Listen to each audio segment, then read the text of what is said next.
So, anyway, uh, getting started from the beginning or the middle.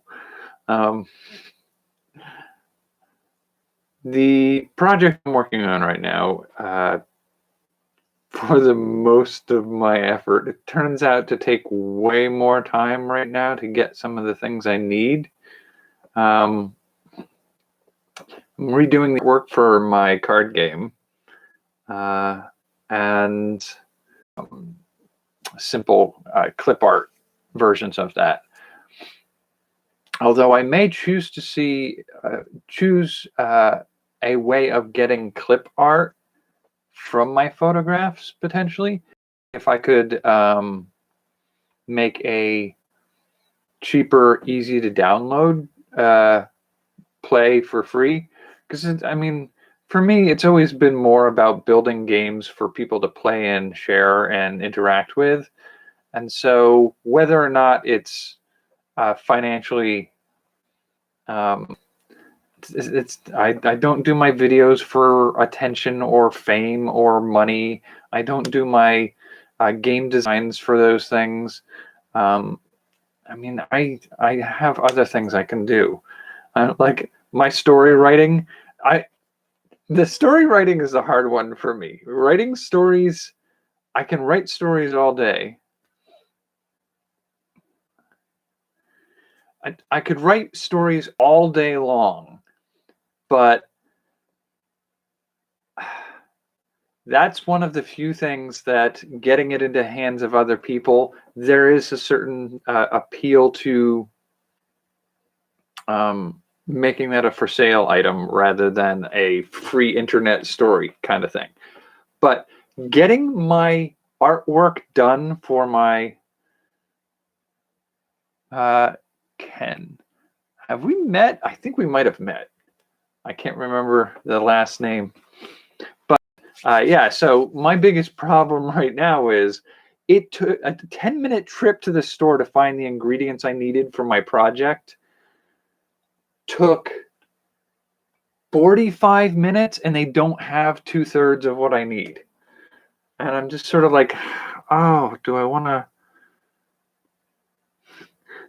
go out and do this all over and tomorrow after work? Probably not. It's a Saturday. Yeah, that's who I thought you were. Yeah. Yep. Nice to see you again. To revamp my Runcible Foods game. And so I pulled out my old deck that I had used some stock images for and decided I wanted to do the artwork as something I create each picture for. And so there's 72 base cards. And so I had to figure out where I could track down the 72 individual food items that I need to do this with. And I'm hitting a little bit of a hurdle on some of them. And they're not things you would think would be hard to find. But so my goal for doing this is I gather the food items. I do sort of like a rudimentary Twitter, where people take pictures of their meal. But each one of the food items is just a food item, like a pear or a peach or raspberries. And so I want to take a picture of each of these food items on a sort of a seamless white background, I think is where I'm going to start from. It's not my preferred means of doing this, but part of my preferred method of doing this would be more involved and take more time and be more complicated and require me to make more things for it. So what I would ideally do, what I've always kind of envisioned the artwork for these pieces for my game, for the cards for my game, being were there's sort of a tiled backdrop, a backsplash, lit with certain lighting that I can set up with some can lighting and some films to to soften the light a little bit and get the reduction on shadow enough that it's like this very artistic food thing. But what I want to do is have it set up next to the container it comes in, but have them make no sense. So like a burlap bag full of milk, or or a box of ketchup, or what was the other one? Oh, a bottle full of eggs. And just sort of like just things that make no sense, because the whole theme of the game is literally making food. Like, you have to have a little bit of fun doing the visuals for the game. So doing that burlap bag full of milk or something stupid like that, a potato chip bag full of, I don't know, what would you put in potato chip bags? You could do like yogurt in a potato chip bag. Um, so I kind of want, and like I thought for a little while, like I would get I could get burlap bags, I could get potato chip bags, and I could get bottles and adhere labels to them that are like green screen labels, so that I can use that same prop and basically set up the countertop, the backsplash, maybe a cutting board or a plate, and have the container for the food item, and then use that for multiple images. So it would be like a burlap bag full of milk, a burlap bag full of what's something else soupy that I had in there? Like a burlap bag full of tofu would probably work. And so like I could use that bag, and all I'd have to do is make a label for the bag to fit onto that green screened piece on the burlap bag. And then the cutting board or the plate that I designed for it would essentially be a backdrop, and then I can take pictures of the food item. So like I can take a picture of it on a white background or a green screen background, cut out the background, and just have the onion that I can then set down on a cutting board next to a tube of toothpaste with a label that says Runcible Onions. And that was sort of the idea of what I wanted to do. The work finished for the version. So yeah, doing a version 2.0, I guess, of this one where I'm using my own artwork for the cards is a good middle step. I can always 3.0 it with the artwork the way I envision it for print and play. So people could download the files and print their own cards at home, so they can make a deck to play with. So let me pull that up, see if it pulls it up. Yeah, Game Crafters, the Game Crafter. And they're also currently saying game production is offline due to the virus right now, but we are accepting orders to be fulfilled when we reopen. Parts only orders are now shipping. So currently you couldn't order it anyway, but I've always felt from the very beginning in most everything that I do that it shouldn't be like a paywall to access what I do. So when I make my games, I always have in mind the idea if somebody were to want to play the game but can't afford it right now or something like that, that there's a cheap sort of like a freebie trial version of the game that you could get that you can just download and print at home and play on simple cards or something like that.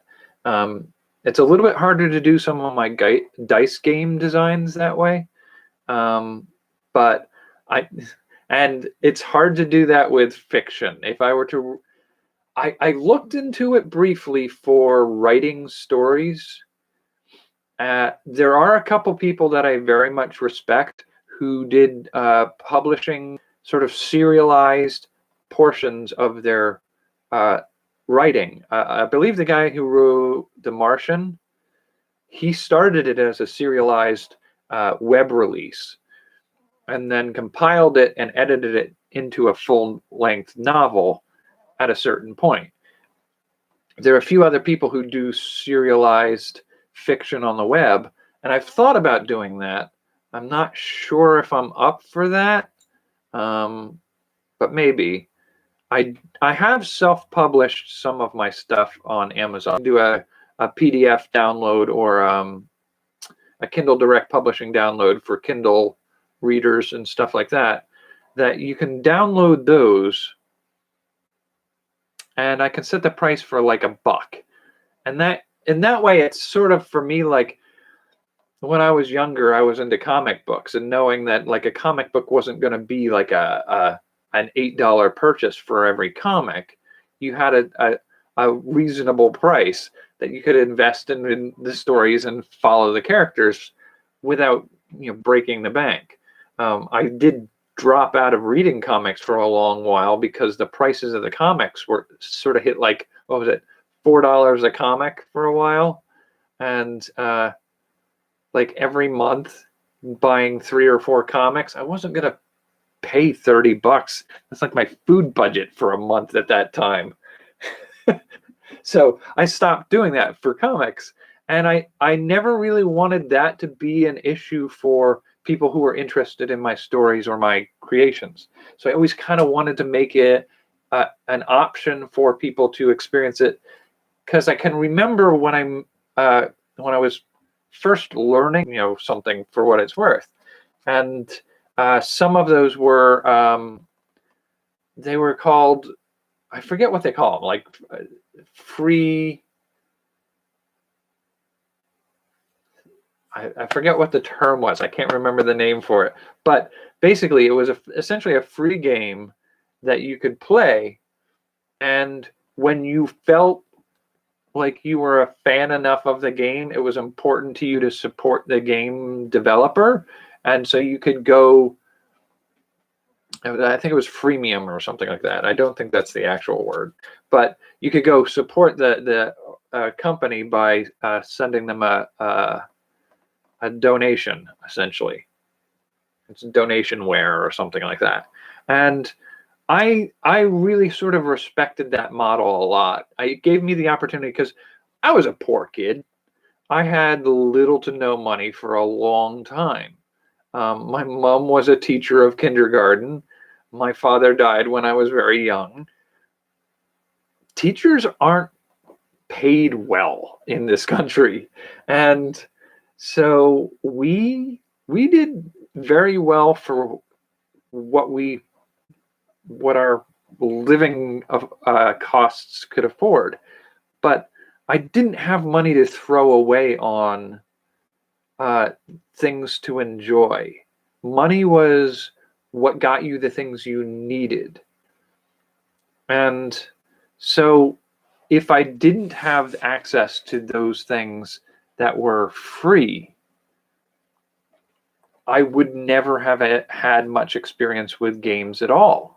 If I had to going through a similar situation where they can't afford games and they want to play and understand and learn from games about game design, and maybe even just have fun playing games with other people, when they have the chance to support me making games, that's the one thing I would want. If they have the opportunity and the interest in supporting me creating more content of any kind that I do, I'd much rather them do that through wanting to than not be able to experience something I created because they can't get past the paywall, because it's just, they can't justify the cost. I think that's a lost opportunity for reaching somebody in some way. And so I feel like what I might do with the Runcible Foods game is I may release, I still have to look a little bit further in. I did a little research on Roll20.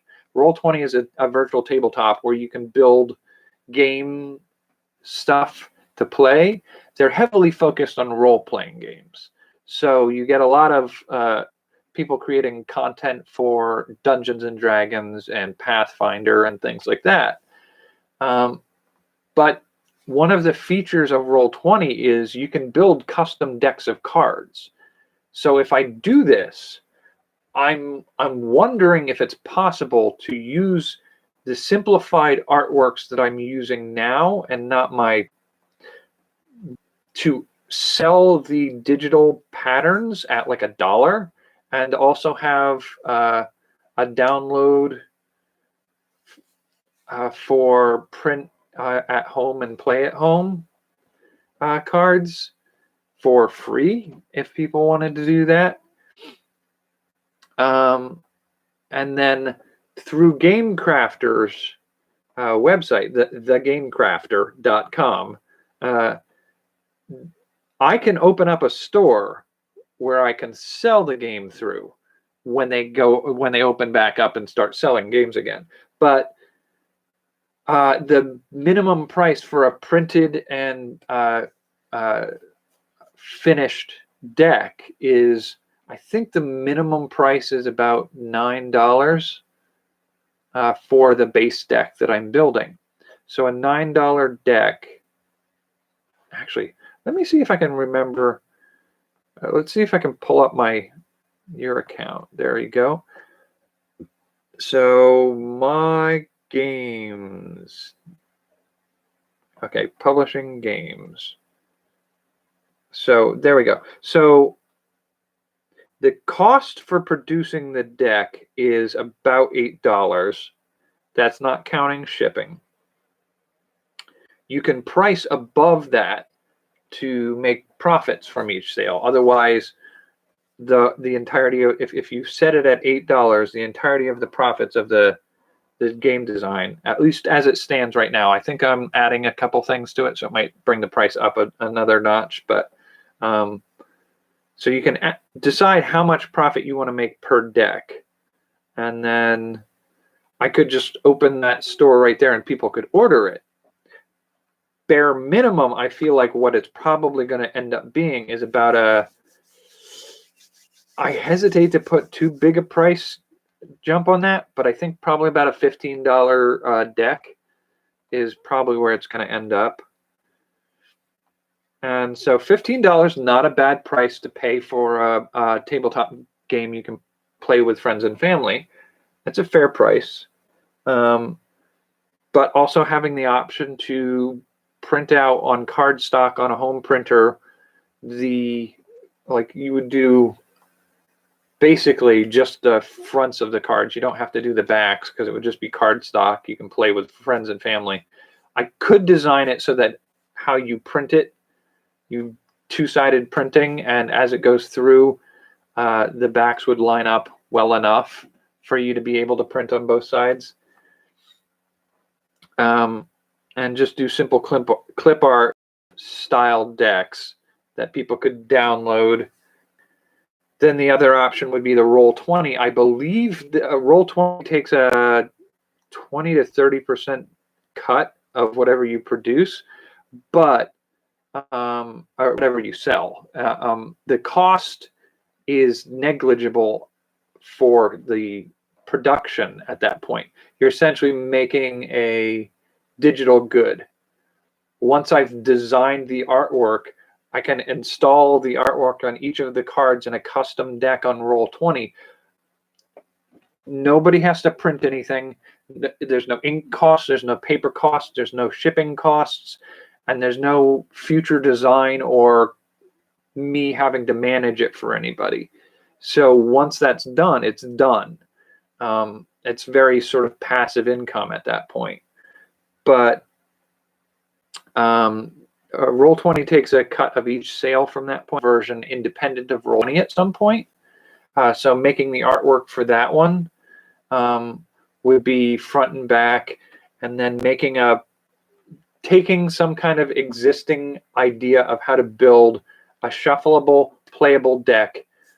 The trick is, if I do it as a single player, I have to build the AI in the right way. And this game isn't well suited to an AI one-player style gameplay.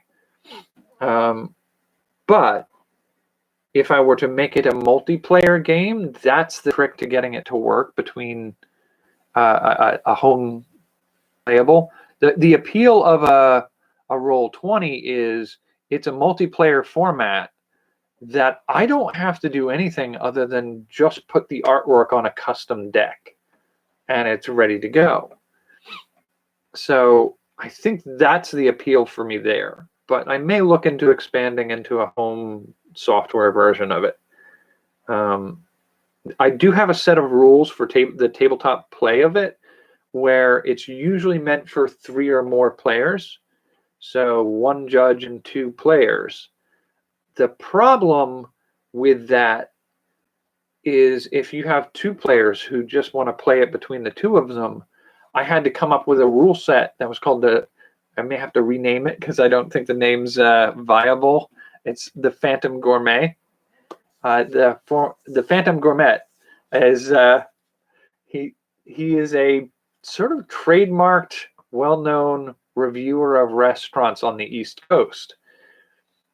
So I don't think I can use that name, but I think I can take at least a little bit of a satirical run on that and do Phantasmal Gourmand or something like that, and just kind of have a little bit of fun with it. But the rules for the 2-player play essentially have 1 player playing the judge versus their opponent and the Phantasmal Gourmand, which is essentially just the deck that you pull 2 cards off at random and you flip them over when it comes time to reveal the hands of the 2 people, and you judge which one makes the worst combination.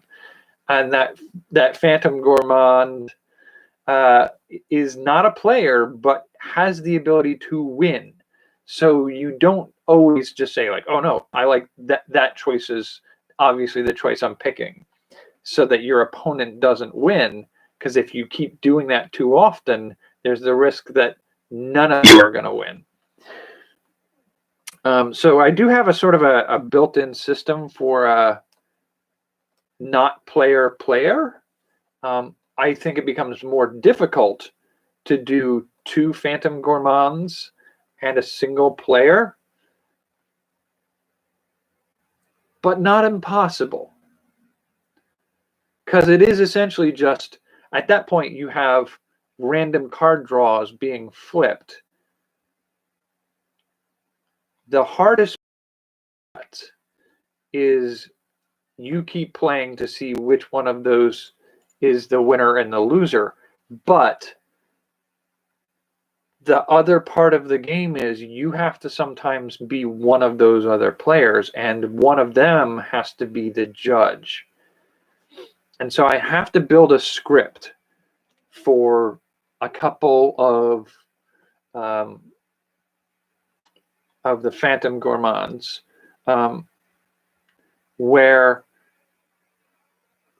definite food choices are considered winners and losers for their hand. So figuring out how to put that together would be the tricky part. Like I said, with a Roll20, it's much easier to just assemble the deck and let 2 people play across a virtual tabletop platform. But I think the other thing I want to do is, with the artwork, what I'm doing right now is trying to do a seamless background, and for the most part, just the food item on the white seamless background, so that it can be sort of a white background with the food.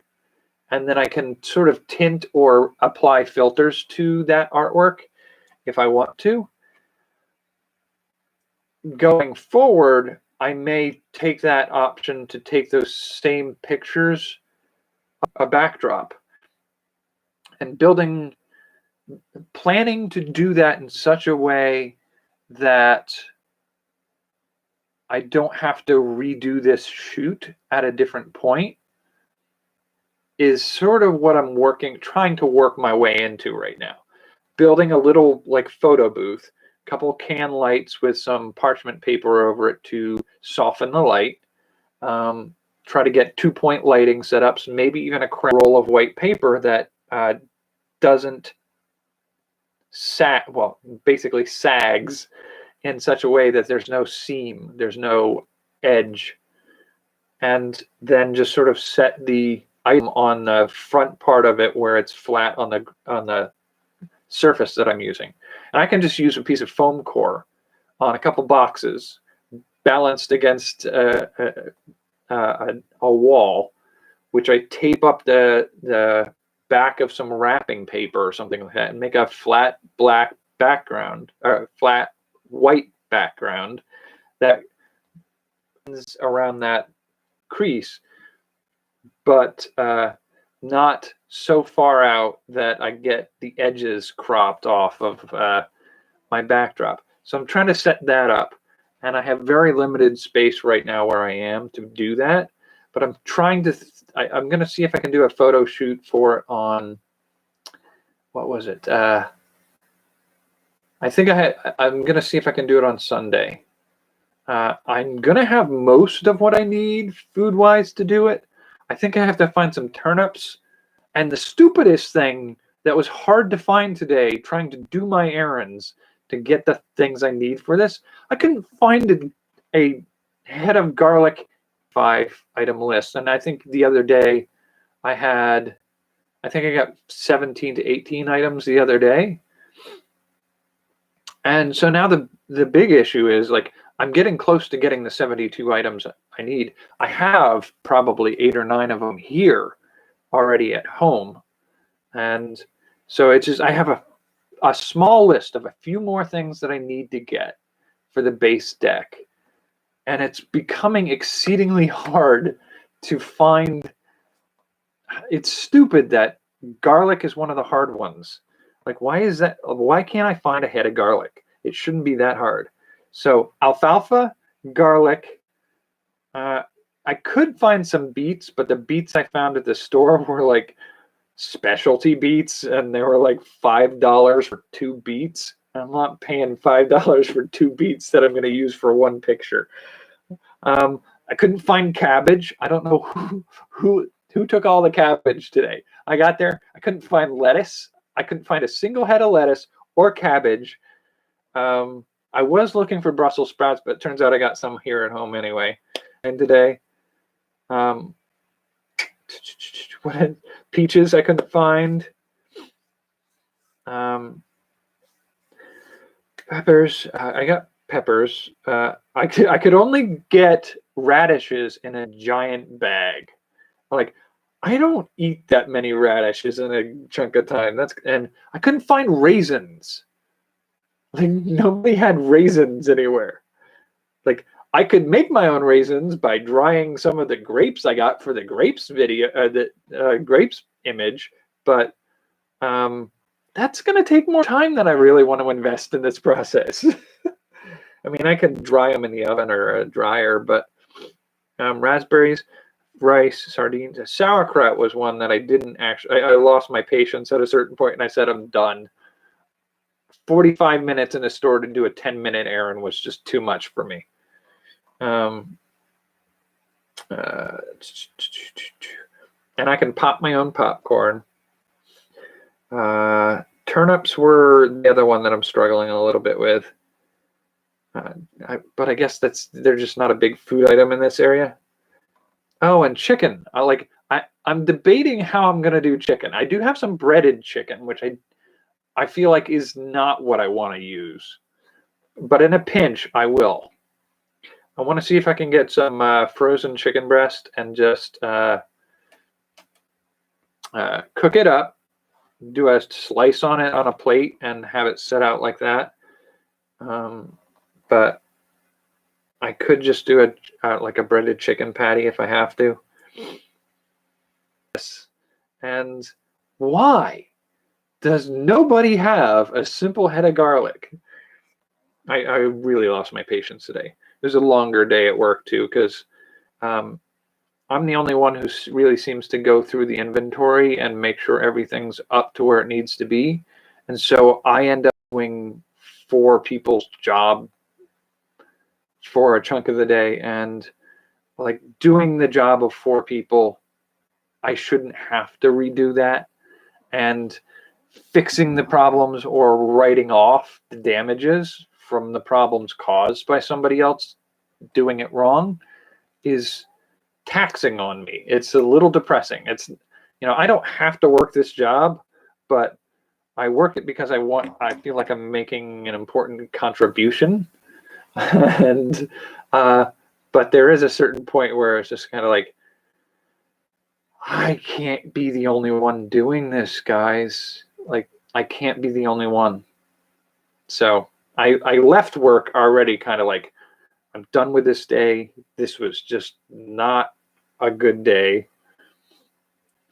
And then proceeded to go through quarantined stores so that, yeah. Anyway, it definitely impedes my ability to do that. Do the project that I'm working on. This whole project, if I weren't, if I were able to access what I needed and do it in a timely fashion, a 10-minute trip to the grocery store, not counting travel time, 10 minutes in a store should be all I need to get everything I needed. And I couldn't, and so it makes this harder. And then my limited space here, I could solve that if I could get down to the makerspace. But you can't, because they're not allowed to be open, because they are not stuck trying to find a place close to a closet door in a room off of the kitchen that I can set up a foam core base on some empty cardboard boxes with a seamless backdrop and 2 naked light bulbs with parchment paper taped to a frame around it to try to achieve what I need. And yeah, there's a certain amount of fun being able to build this setup out of scraps and just make do with what you get. But there's that sort of old saying where you can get something done fast, cheap, or well. Pick 2. That's all you're going to be able to get. And right now, I'm sort of stuck with the fact that, like, I'm not able to get it done fast, and I'm hoping to get it done well and not too expensively. I could throw money at it, and I could get it done by somebody else professionally to get professional photography. But that's not the goal here. And so it's just like, I could make the trade-off and make it take more time and get it cheap and well, but it's gonna take a lot more time. And I was like, that timeline is really crimping on me.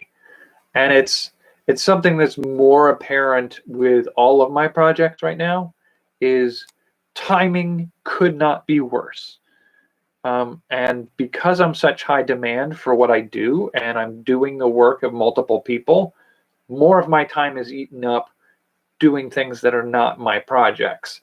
And so I do have a little bit of frustration with that. But honestly, like, I admit that some of that's, I will never have to worry about, that job consuming my time anymore. It's not going to hurt me any to do that. But I would regret that. And that would be really nice. I don't understand how there are people out there complaining they don't know what to do with their time in quarantine. I struggle with that mentality, because, like, I would love right now for somebody to just say, go home, stay in your room for 3 weeks. I would be perfectly happy. I have so many projects I could be working on. And right then, that's the time factor. So if you can give me as much time as I want to work on them, and we can do it cheaply, because the cheapness of the materials, then I could be just completely happily achieving whatever I want to do in that time frame. But I don't have that option right now.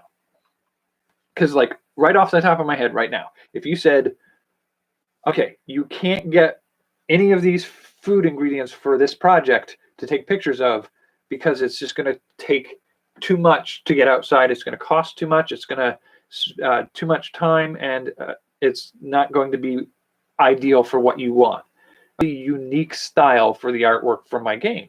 So I would totally be on board with that. But I don't have the time to do that right now. And that was one of the other projects I was working on, was not just the Runcible Foods game, but some of the games I came up with last year. I wanted to do card modeling. It's three-dimensional paper crafting dice that you could use, that you could fold up, glue up, and then roll the dice from my dice game. It's also entirely possible that I could make some patterns that you could print out on sticky lace Sunday night, and then upload them with the changes to game crafters. And from there, kind of get a sense of how well that would work. I have to still, I might use my free membership on Roll20 to build the custom deck for Roll20. I mean, I was using retro future costuming, rocket ships, planetary planetscapes. That's not the kind of thing you find a lot of stock images for. And so, like, some of that is harder. And the dice game, because there are specific icons for specific meanings, it's not really a stock image kind of thing either, though I mean, building icons for that is a little bit easier. I mean, you can do pixel art for that if you want. Doing stock images also has the caveat that you're using somebody else's creation, and you usually have to pay for some of that. And there are different tiers of what you can pay for. You can pay for the rights to use in a newsletter or on a web page, but not on a commercially available product.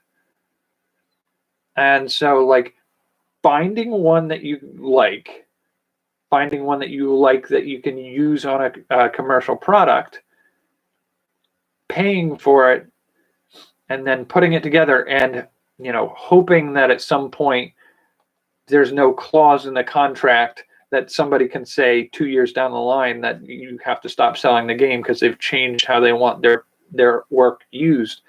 It's one of the reasons on my other YouTube channel I stopped using music, royalty-free music that YouTube offered, was because I got flagged because one of the artists changed the terms under which their music could. No, you have to pay me a certain amount per video view with this song in it. And I could appeal it. I could go through the process of checking with the person to verify that this was authorized at a certain point. Like, why? With the full awareness that in 2 more years they could change their mind again about how to handle the rights to it. Whereas if I could just put together 4 chords on a keyboard as a simple jingle, I could do my own music and not take stock audio from something. And the same kind of approach is, like, I want to do the same thing for my own visuals on my YouTube channels, on my graphic novels.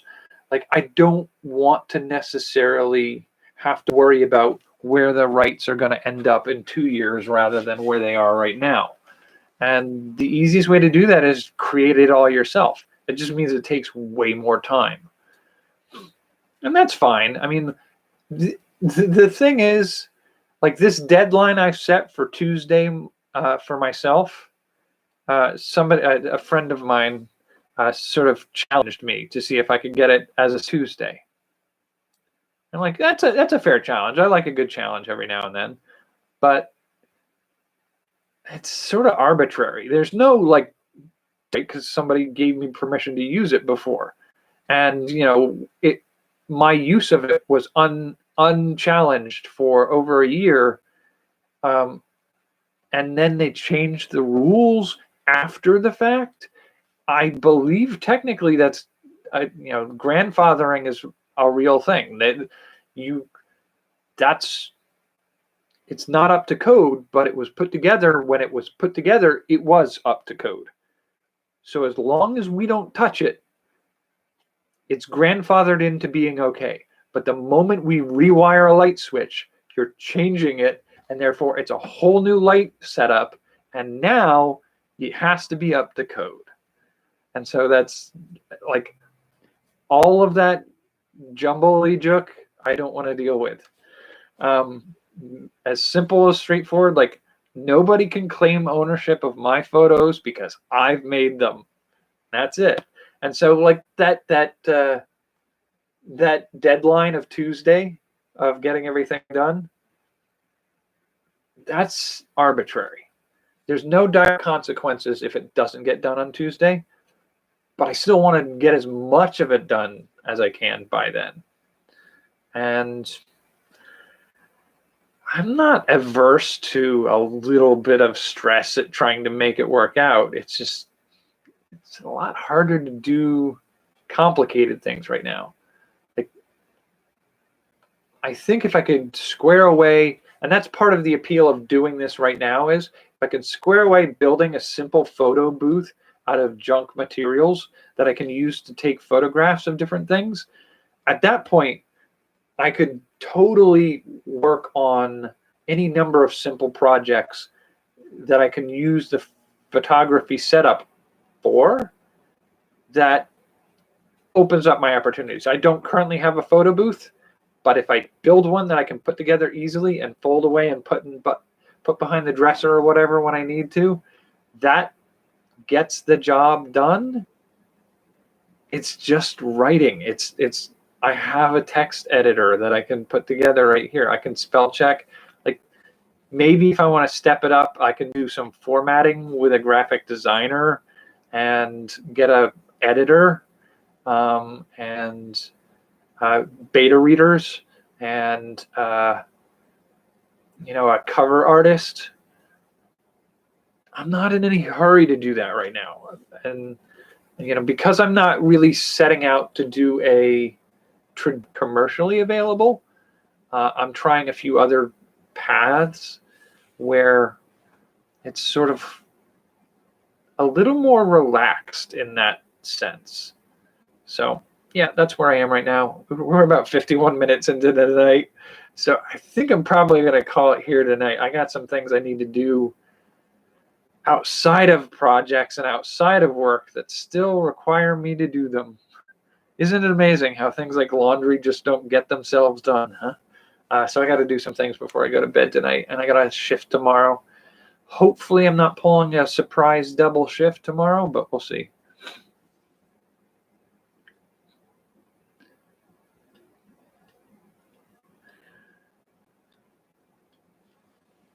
Yeah, there's some of that stuff. I don't imagine, like, it's not. I've seen too many of the people I know getting flagged for copyright infringement because they're doing the inset video that they're reacting to, and sometimes it's even just in a 2-minute preview they had 10 seconds of something, and so they get flagged. Like, there's some creative ways to work around some of that. Reacted.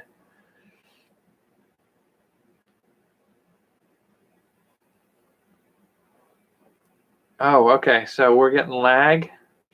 I do think I hear my computer winding its fan up, so it might be doing a little something in the background that it shouldn't be. So I'll turn it off and see if I can restart tomorrow and see if it's cleaner tomorrow. I'm always a little hesitant to do that because I know when I do that, sometimes the camera tells me it's dropping signal more often. But we'll see if I can get it working better tomorrow. Yeah, so the guys in New York got hit with a takedown on characters in a reaction clip. reciting the lines in my voice.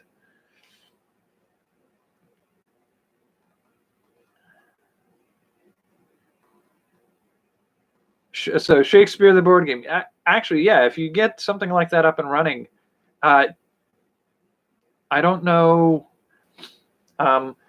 It looks like a Roll20 would be easy enough to take your artwork and put it on some boards, cards, dice, and whatnot, and tokens. I'm looking at doing something like that for my cyberpunk themed board game from the start of the year to make a virtual playable version of it. I don't know if you can make it for sale in that format, but I've been thinking about using Roll20. I'd have to check with them about that too. That's one of the things. I've been thinking about using Roll20 footage of the game being played as sort of like commercials for my games, where I get a group of people together around a table and we play a version of my game, and I just take multiple camera shots of the gameplay and the board being played on, and then just use those in a edited together advertisement for my game, then pump it over maybe over into Kickstarter videos on, where even if it's not what I usually would do, showing it as a means where people like people watching my channel could choose to do that for their own games. Like if you want to launch a game through Roll20, I want to be able to show you how to do it. Even if I never end up selling any Roll20 games through there, keep their inventory in their mother's barn or something like that. And so they order things printed and produced in other countries, shipped to them, and they assemble the kits and box the kits in, store the kits in their mother's barn, and then they fulfill orders. That all works for them. Because I do think that's really fascinating, and I love the idea of making a series of videos that help people figure out how they can create and share their own content. That's the whole point of this channel, honestly, was me working on projects and then demonstrating ways other people can create and market some of their own stuff. I'm not a big marketer. I find it hard for me to get behind sometimes. It's a weird relationship I have with marketing. I have to get better at it. I have to treat it like an art form in its own.